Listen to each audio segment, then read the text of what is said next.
You weren't in love. You were trying to heal, and that's the part nobody tells you about, because the intensity felt real, the longing, the chemistry, the deep pull toward them. It all screamed love. It consumed your thoughts. It made your chest ache when they were gone. It made you believe you had found something special, something rare. But now, with distance, you see it more clearly. You weren't falling for a person. You were falling into a familiar emotional pattern, one that began long before you met them, one rooted in your past, in your unmet needs. Carl Jung, the great psychoanalyst, taught that what we don't make conscious will return to us as fate. We repeat patterns, not because we like suffering, but because part of us is trying to resolve something old, trying to rewrite an ending, trying to win a kind of love we once had to fight for. And so we meet people who mirror those original dynamics: emotionally unavailable parents, inconsistent caregivers, conditional affection. You were not crazy, you were not weak, you were responding to an ancient signal within yourself, one that said, maybe this time, if I'm enough, I won't be left. Maybe this time love will stay. You called it chemistry, but it was really recognition. The nervous system recognizes the emotional terrain, the hot and cold behavior, the needing to prove your worth, the yearning for just one more sign that you matter. It feels like love because it activates all the systems that were once conditioned to equate suffering with affection. Biologically, your brain was doing what it does best, seeking survival through familiarity. Dopamine spikes in cycles of intermittent reinforcement. The highs and lows, the unpredictability, the inconsistency. These things keep you hooked not because they are good for you, but because they stimulate the same areas of the brain as addictive substances. Your body was trained to chase love that felt out of reach. So when it found someone who made you work for affection, it latched on. And so when they pulled away, you felt panic. When they gave you crumbs of attention, you felt euphoria. Your entire system was tricked into believing that this was passion. But passion without peace is not love. Intensity without safety is not love. What you were feeling was the echo of a wound that hadn't yet been healed. You weren't in love. You were trying to heal. You were trying to feel seen by someone else because you hadn't yet learned to see yourself. You were trying to be chosen by them because a part of you still felt unworthy. You were trying to create wholeness through connection because internally you felt broken. This is not shameful, it's human. So many of us do it. We walk into relationships hoping that someone else can fill the void. We assign them the role of healer, of savior, of mirror, and sometimes without even realizing it, we fall more in love with who we are around them than with who they actually are. Because when they looked at you, you felt like you mattered. When they listened, you felt worthy. When they touched you, you felt real. And now, in their absence, you mourn that version of you more than you mourn them. The way they made you feel. The reflection they offered. The validation you experienced. That's the real heartbreak.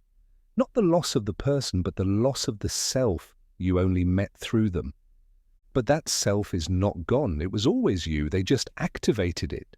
They made it visible for a moment. And now the work is to reclaim it. Not by chasing them, but by turning inward.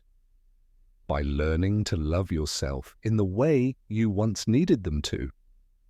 Psychologists like John Bowlby and Mary Ainsworth developed attachment theory to explain how our early relationships shape our later connections. If you had caregivers who were inconsistent, unpredictable, or emotionally unavailable, you may have developed anxious or avoidant attachment styles. You learned that love was something to chase or something to fear. And so in adulthood, you replicate that emotional environment. You confuse anxiety with attraction. You confuse longing with love. You confuse intensity with intimacy. And that's why healthy love can feel boring at first, because your nervous system doesn't yet equate stability with passion. But over time, as you heal, you start to crave peace. You start to desire presence over potential. You stop being drawn to the ones who make you feel small. The healing begins with awareness. When you realize you weren't in love, you were reenacting something. And then you sit with that, you journal, you reflect, you grieve, you go to therapy, you walk in nature, you pray, you feel the ache, not as something to fix, but as something to understand. And as you do this work, you begin to build a new template, a new definition of love, one that doesn't require you to suffer first to feel worthy of receiving, one that doesn't demand your silence, your shrinking, your constant overextending, one that feels calm, steady, grounding, one that reflects the love you now begin to give to yourself. This process isn't instant. It's not a single realization or journal entry or therapy session that changes everything. It's consistent presence. It's showing up for yourself daily in ways no one else ever did. That's what Carl Jung called individuation, the slow integration of all your fragmented parts. It's the process of becoming whole, of weaving together the versions of you that performed, that chased, that waited to be chosen, the versions that loved to be loved, the versions that tolerated too much because they thought that's what love was, because many of us weren't taught what healthy love looks like. Evolutionarily speaking, we're wired for attachment. From the time we're born, our brains scan our caregivers for cues of safety and availability. This is where attachment theory begins, where your nervous system learns to either trust or fear closeness. If love was unpredictable, if affection was inconsistent, if your emotional needs were minimized or met with disapproval, your nervous system adapted. Your biology began associating unpredictability with importance. That's why many of us as adults equate emotional roller coasters with real connection. It's not conscious, it's neurological. Intermittent attention, someone who gives and then withholds, actually spikes dopamine far more intensely than consistent affection. The reward system in the brain lights up not because love is present, but because unpredictability creates anticipation. You become addicted to the high of being seen sometimes. And that scarcity makes it feel more meaningful. This is what neuroscientists call intermittent reinforcement, the same mechanism that keeps gamblers hooked to slot machines. Your brain becomes wired not for peace, but for craving. So when someone actually stays, when someone is calm, kind, available, it might feel boring. Your system doesn't know how to register that as love yet, but it can learn, because neuroplasticity, your brain's ability to rewire itself, is real, and that means healing is possible. You can slowly start teaching your system that consistency is safe, that love doesn't have to come with pain, that calm is not the absence of passion, it's the presence of emotional safety. But first, you have to confront the wound, the origin point of the pattern. Ask yourself, when did I first learn that love had to be earned, that I had to be quiet, beautiful, patient, or perfect to be worthy? Who taught me that I was only lovable when I was needed or when I was pleasing? Because until you answer that, you'll keep choosing people who remind you of that old wound, and not because you're broken, but because your psyche is trying to heal. That's what Jung meant when he said, "We don't become enlightened by imagining figures of light, but by making the darkness conscious." Healing doesn't come from denying your pain. It comes from naming it, from honoring it, from listening to the part of you that keeps repeating the same story because it's waiting for a different ending. You weren't in love. You were trying to heal. You were trying to rewrite a childhood story through someone who couldn't even read the script. And now you stop rewriting the past. You begin writing a new chapter, one where you are the one who stays, not for them, for you. Start small. Speak kindly to yourself when the ache returns. Say, "This hurts, but I don't need to abandon myself this time." Set one healthy boundary, not to punish others, but to protect your peace. Let go of one fantasy, not because it wasn't beautiful, but because it was based on hope, not reality. Choose one act of self-nourishment today, not to fix yourself, but to honor that you are already enough. And then do it again tomorrow, because healing doesn't demand perfection. It asks for consistency.